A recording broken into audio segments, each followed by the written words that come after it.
ابن اسحاق نے بھی لکھا ہے, ابن اشام نے بھی لکھا, البدایہ والنہایہ میں بھی ہے. کچھ تو لوگ ایک ایک دو دو کر کے مسلمان ہوئے نا, کچھ قبیلوں کے قبیلے مسلمان ہوئے. بنو عراش ایک قبیلہ تھا, اس کا ایک شخص مسلمان ہوا, پھر سارا قبیلہ مسلمان ہوا. وہ کہتے ہیں میں نا مکہ مکرمہ آیا. یہ وہ دور تھا جب نبی پاک علیہ السلام نے ابھی اعلان نبوت فرمایا تھا, اور وہ اسلام پر غربتوں کے دن تھے. سارا مکہ جب جتھا ہو جاتا ہے پھر تو بندے کی بڑی بات ہوتی ہے نا, اور جب ایک ایک دو دو سنگی ہو تو پھر مشکل ہوتا ہے. غربتوں کے دن تھے. کہتے ہیں میں مکے آیا, میں چھوٹا سا کاروباری تھا, بیوپاری تھا, تاجر تھا. میں گاؤں سے جانور خریدا کرتا تھا, شہروں میں بیچا کرتا تھا. کہتے ہیں میں نے نا 2 اونٹ یا 2 گھوڑے, مختلف کتب میں مختلف لفظ ملتے ہیں. کہتے ہیں وہ 2 اونٹ میں گاؤں سے لایا, مکے میں نے بیچنے تھے. جب میں مکے پہنچا تو پہلی ملاقات ہی ابو جال سے ہو گئی. مجھے کہنے لگا یہاں ایک شخص نے دعویٰ کیا نبوت کا, اس کے قریب نہیں جانا. کہتے ہیں میں نے کہا یار مجھے تو پتہ بھی نہیں تھا, یہ تو تعارف تم نے کرایا ہے. تو کہنے لگے ان کے قریب نہیں جانا. کہتے ہیں میں بڑا کم دائیں بائیں تو آتا تھا, مکے میرا کم آنا جانا رہتا تھا, قریب نہیں جانا. میں نے کہا چلو نہیں جاتے. کہتے ہیں اسے اونٹ پسند آ گئے, اس نے خرید لیے. میں نے کہا پیسے؟ تو کہنے لگا کل دے دوں گا. اگلے دن میں اس کے گھر لینے گیا تو کہنے لگا کل دوں گا. ہوٹل بھی نہیں ہوتے تھے, پردیسی بیچارے, بڑے ان کے لیے مشکلات ہوتی تھی کسی دوسرے شہر میں رہنا. کہتے ہیں میری کل جمع پونجی بھی وہی تھی جو میں نے لگا دی. تیسرے دن میں گیا تو میں نے کہا یار میرے پیسے دے, میں غریب آدمی ہوں اور میرے تو بچے انتظار کر رہے ہیں, اور میں سڑک پہ سو کے وقت گزارتا ہوں, میرے پیسے دے میں جاؤں. کہتے میں نے دبا کے بات کی تو ابو جہل کہنے لگا جا دوڑ جا, جہاں سے ملتے ہیں لے لے.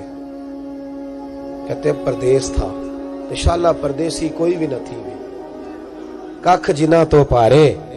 کہتے ہیں کہ میں پریشان ہو گیا. کہتا جا دوڑ جا. میں کانپنے لگا. میں نے لوگوں سے پوچھا چودھری کہاں بیٹھتے ہیں, سردار کہاں؟ انہوں نے کہا حرم مکہ میں جو ٹولیاں بنا کے بیٹھے ہیں وہ ہمارے سردار ہی ہیں. کہتے ہیں میں وہاں پہنچا, اتبا, اتیبہ, شیبہ, اخنس بن شریح, ابو سفیان سب بیٹھے تھے. میں قریب گیا, میں نے کہا مکے کے سردارو میں تمہارے شہر میں لٹ گیا, میرے لیے مشکل بن گئی. کہا کیا ہوا؟ کہنے لگے ایک آدمی نے مجھ سے 2 اونٹ خرید لیے, وہ میری کل کمائی تھی, پہلے تو آج کل کرتا رہا, اب کہتا ہے جا دوڑ جا, کچھ نہیں ہے, میری مدد کرو. کہتے ہیں اتبا بولا. کہنے لگا کس کی طاقت ہے ہمارے ہوتے ہوئے تیرے پیسے دبا جائے. کہتے ہیں جب اس نے یہ کہا تو میرے اندر امید کی کرن چمکی کہ میرے مل جائیں گے. کہتے کون ہے بتا؟ میں نے کہا کہ ابو جہل. کہتے اس نے ساتھ ہی نا گردن جھکا لے. کہنے لگا اوہو وہ تو بہت بڑا گنڈا ہے, تو کہاں الجھ گیا؟ وہ تو پیسے نہیں ملتے. کہتے ہیں اب تو میرے پاؤں تلے زمین نکل گئی. یہ تاجر نا جب ڈوبتا ہے تو خودکشی کرتا ہے معاذ. اس لیے کہ جب کسی انسان کی کل پونجی, ایک تاجر کے ساتھ بہت سارے لوگ وابستہ ہوتے ہیں, یہ دولت کی محبت نہ سمجھیں, اس کو بہت بڑا الجھاؤ ہوتا ہے. اور ہمارے ہاں جب لوگ عروج پہ ہوتے ہیں تو سجن بھی بڑے ہوتے ہیں, اور جب انسان ڈوبنے لگتا ہے تو اس کا ہاتھ بھی کوئی نہیں تھامتا. ساری عمر یہ آٹا گد ہے, لکھاں کیتے نہیں پیڑے, وقت آیا ہی تے محمد بخشا, کوئی نہیں ہو بیٹھا لیڑے. آپ کو پتہ ہے کوئی قریب بھی نہیں آتا غربت کے دنوں میں. کہتے ہیں میں کانپنے لگا, اب میں کیا کروں گا, میری بیٹیاں میرے بچے تو روئیں گے. ادھر دیکھنا میری طرف. کہتے ہیں سامنے نا بیت اللہ شریف کے ساتھ ٹیک لگا کے آمنہ کے لال بیٹھے تھے, سادہ سا لباس, سادہ سا. حضور نہ کوئی تسبیح پڑھ رہے تھے.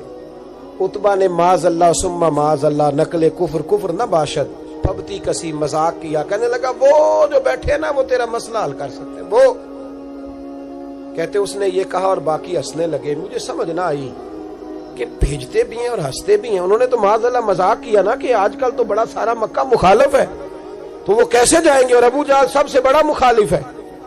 کہتے میں نا آہستہ آہستہ قریب گیا حضور کے. غریب آدمی ڈرتا ہے نا بیچارہ, وزیروں سے بھی پیروں سے بھی کامتا رہتا ہے. کہتے میں آہستہ آہستہ قریب گیا اور پیچھے جا کے بیٹھ گیا. میرا دل تھا کہ وہ فارغ ہو کے میری طرف دیکھیں گے, تب میں ڈر رہا تھا, سہم رہا تھا. لیکن کہتے میں قربان جاؤں, ابھی میں پورا بیٹھا بھی نہیں تھا کہ مدینے کے چاند نے میری طرف رخ پھیر لیا. حضور نے رخ پھیرا اور کہتے ہیں 2 جملے نبی پاک نے کہے تو مجھے یوں لگا جیسے پردیس میں مجھے میری ماں مل گئی ہو. کہتے ہیں 2 جملے, میں کھل کے رویا. 2 جملے صرف. پہلا جملہ محبوب نے فرمایا پردیسی لگتے ہو, اور دوسرا فرمایا پریشان لگتے ہو. ایک باری میریاں اکھیاں چوں ਉਹਨਾਂ ਨੇ ਅਥਰੂ ਪੂੰਝੇ ਸਨ। ਹੁਣ ਤੇ ਚਸਕਾ ਪੈ ਗਿਆ ਰੋਣੇ ਦਾ,